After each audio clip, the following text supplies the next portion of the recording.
नमस्कार, मैं हूं Amod Srivastava. Amazing thought, amazing message, amazing information की दिशा में आज एक कदम और आगे। आज के दो चिंतन का विषय है चेतना का दिव्य लोक और जीवन शैली का विज्ञान।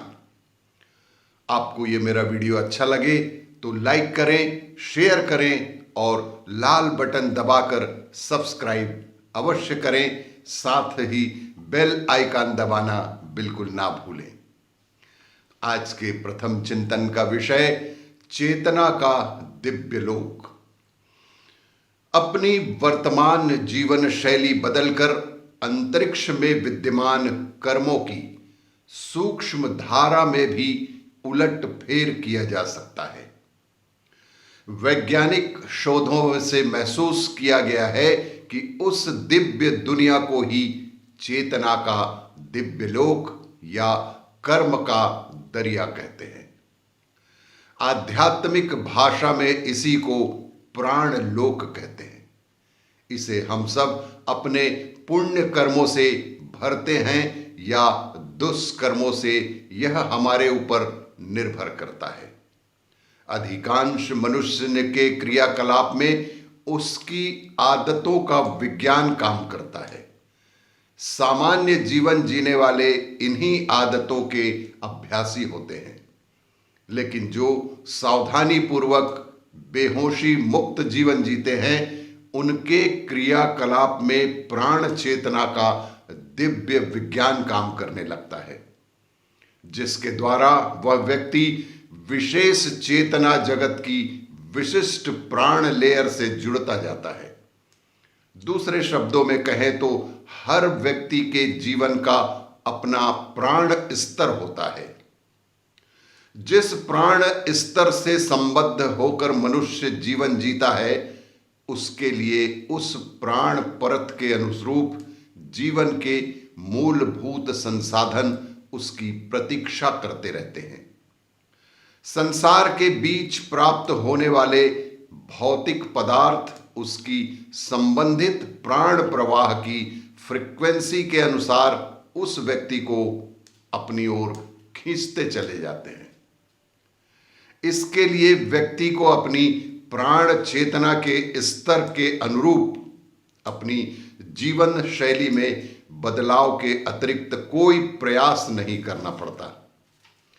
कहते हैं, व्यक्ति जिस जीवन स्तर की प्राण धारा में जीता है, उसे उसी स्तर से कम उसे कुछ भी नहीं मिलता है। और भी दूसरा चिंतन है जीवन शैली का विज्ञान। प्रत्यक्ष जगत में हमारा एनर्जी लेवल, प्राण चेतना जिसे कहते हैं, जिस स्तर का है, हमें प्राप्त हुए संसाधनों का एनर्जी लेवल भी वही होता है। प्रत्यक्ष जगत में हमारा एनर्जी लेवल जिस स्तर का है, हमें प्राप्त हुए संसाधनों का एनर्जी लेवल भी वही होता है। इसे जीवन शैली का व्यवहारिक आत्मविज्ञान कह सकते हैं। दूसरे शब्दों में व्यक्ति के जीवन स्तर के इस विज्ञान के अनुसार वैसे ही पदार्थ, वैसे ही संगी साथी आदि सब आकर उसके चरणों में गिरने लगते हैं। मान लीजिए हमारा जीवन शैली शराब व नशा का विशेष महत्व है, तो प्राण चेतना का स्तर भी वैसा ही होगा। ऐसे में हमारे पास पैसा हो या ना हो, हमें नशा प्रवृत्ति के लोग मिलेंगे और हम उसी कृत्य में डूबते जाएंगे। हमारे ऋषियों ने इसे प्राण चेतना के आकर्षण का विज्ञान भी कहा है।